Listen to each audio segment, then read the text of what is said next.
Well, good morning, Trani and friends, and welcome to this week's edition of Patio Ponderings. I'm Pastor Sue, and I'm so glad you decided to join me.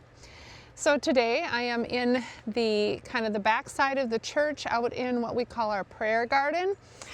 Some things are just starting to bloom. The bleeding hearts are beautiful, but when the garden is in full bloom, it's going to be amazing.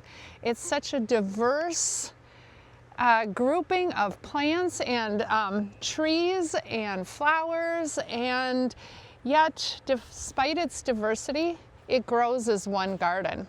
And so that's a clue into what I have been pondering this week. So over the last couple of weeks now, we have been in one of Paul's letters, the one that Paul writes to the church in Philippi. It is the book in the Bible we know as Philippians. And in this past week, Paul is trying to encourage the people to come together to imitate Jesus in their lives. And in the second verse, he says this.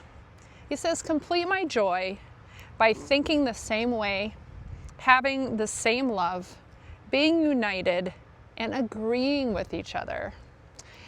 Wow, it sounds like Paul is trying to bring everybody into some kind of conformity or uniformity, that he's looking for everybody to kind of be the same. And the ironic thing is, and probably the root cause of why Paul is asking this, is that Philippi is an incredibly diverse city. It is diverse in just about every way we can think of. It's diverse culturally, ethnically, religiously, and economically. And this diversity is very likely represented in this early church. So getting everyone then on the same page to agree is a particular challenge. And I suspect that that diversity and those differences have been causing a few issues. And so Paul wants them to come together into, I think, unity rather than uniformity. So the unity, though, that he wants them to come together is not just so they all think the same way or agree the same way in general, but to think the same way, to agree the same way in Jesus, to have the same love as Jesus did, to agree with Jesus.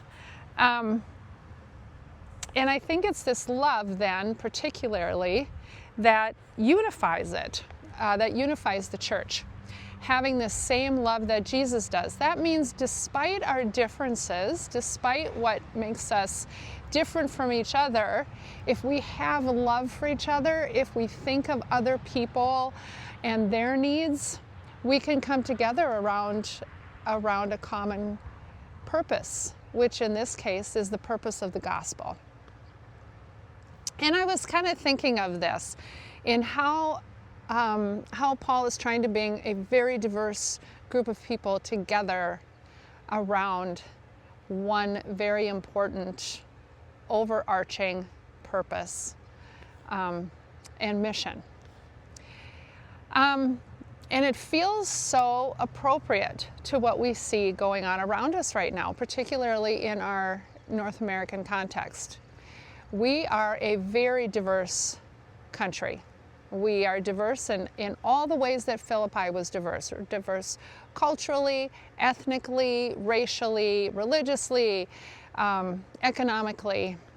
And rather than finding ways to come together in and around our diversity, it has become something that has divided us and polarized us, that has caused us to even demonize those who are different from us and look down upon us.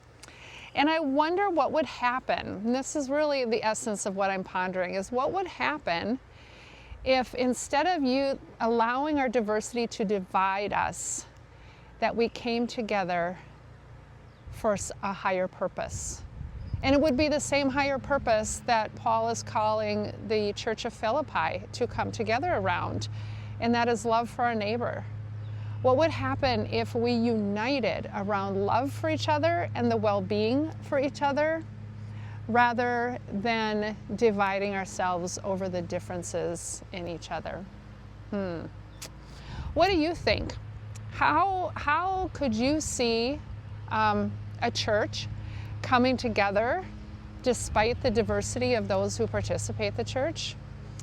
And do you see this informing our life together as a country and as communities outside of the church? As always, I'd love to hear what you have to say. Have a safe and wonderful Memorial Day weekend, and I still hope to see you on Sunday, either in person or online.